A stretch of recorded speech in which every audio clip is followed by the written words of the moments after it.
The executor blocked my inheritance for 3 years. I finally sued for criminal fraud. There's been a delay, the executor told me. That's what he said. For 3 years, every time I asked about my inheritance, every email, every call, same calm voice, same excuse, until the day I walked into a lawyer's office and found out there was never a delay. There was a crime. The hospital smelled like antiseptic and silence. Machines beeped softly in the background, too calm for what was happening. I stood at the foot of my father's bed, gripping the cold metal rail. "Dad, I'm here." His eyes barely opened. My father, William Hayes, was not a weak man. He had built everything from nothing. Construction business, real estate, investments.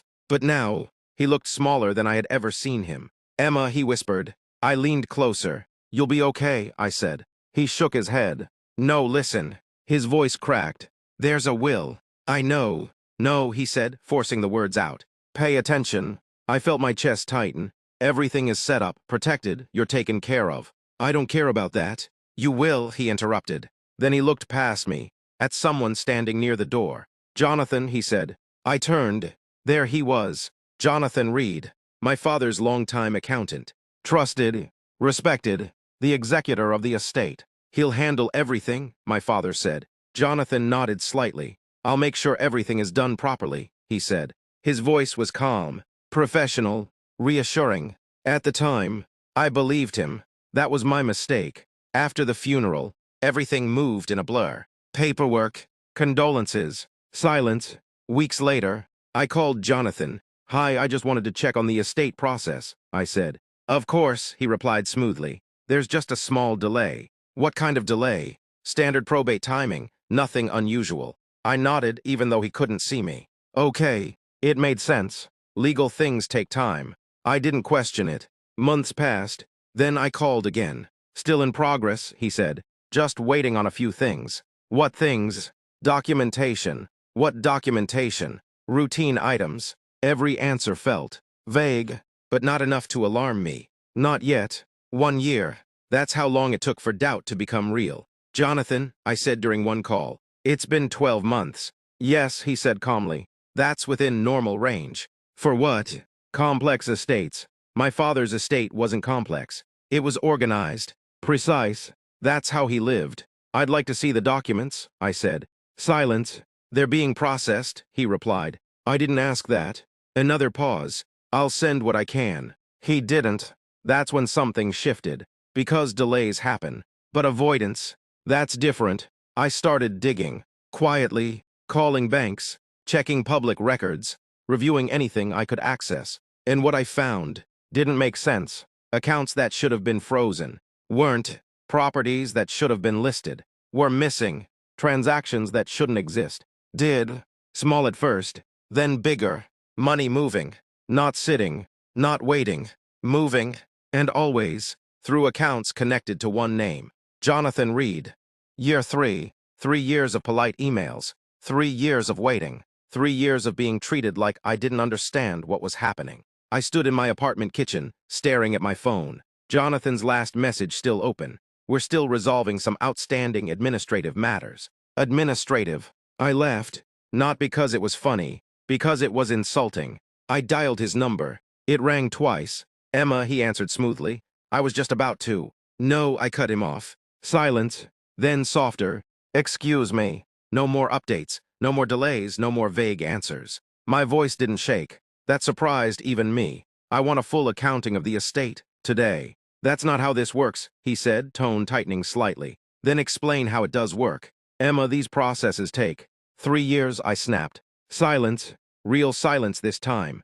I took a breath. "You said probate delays, then paperwork delays, then documentation issues." I paced slowly across the kitchen. "So tell me something, Jonathan. What exactly is left?" A pause, longer than it should have been. That's not something I can summarize over a call. There it was. Deflection. "I'm not asking for a summary. I'm asking for the truth." His tone shifted. Subtle, but noticeable. "You're starting to sound accusatory." "I am." Another silence. "Are you accusing me of something, Emma?" His voice was calm again. Controlled. That calm, it used to reassure me. Now it made my skin crawl. "Yes," I said. A beat. Then, "What exactly are you accusing me of?" I stopped pacing. stood still. Fraud. The word hung between us. Heavy, sharp. There was no immediate response. No denial. No outrage. Just silence. And that silence told me more than anything he could have said. When innocent people are accused, they react. They defend. They push back. But guilty people, they calculate. Emma, he finally said, voice lower now. That's a serious accusation. So is what you've been doing. You need to be very careful with your words. There it was. Not denial. A warning. My grip tightened on the phone. I've been careful for 3 years, I said quietly. Now I'm done.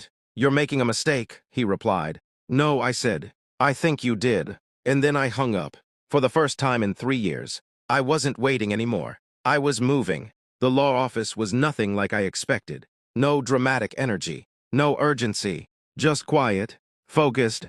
The kind of place where decisions get made that change lives. Her name was Rachel Bennett. Mid-40s. Sharp eyes. Precise movements. She didn't waste time with small talk. Tell me everything, she said. And I did. Every call.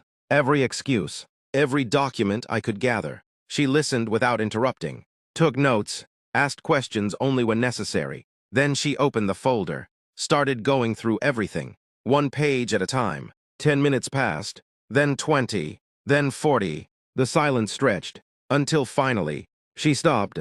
Looked up at me. This isn't a delay, she said.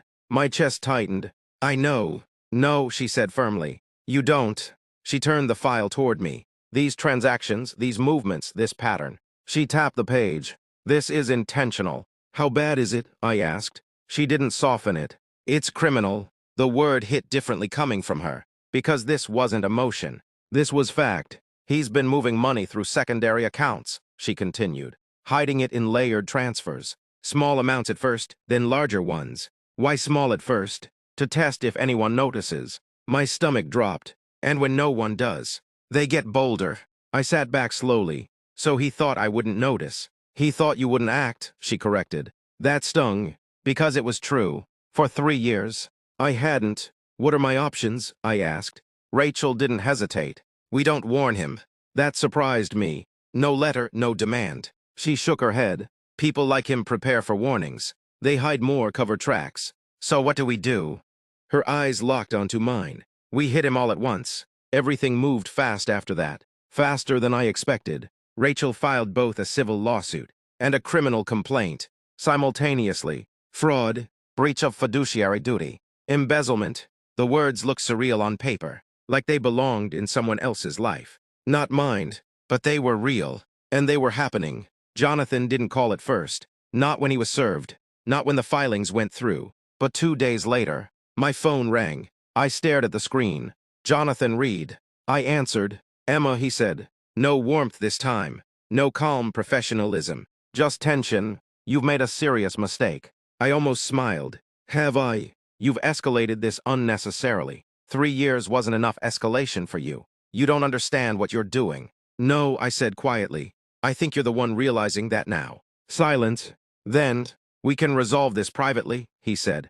There it was. Not denial. Negotiation. That's when I knew. We had him. The courtroom felt colder this time, because this wasn't uncertainty anymore. This was confrontation. Jonathan sat at the defense table, and for the first time, he didn't look in control. His lawyer spoke first.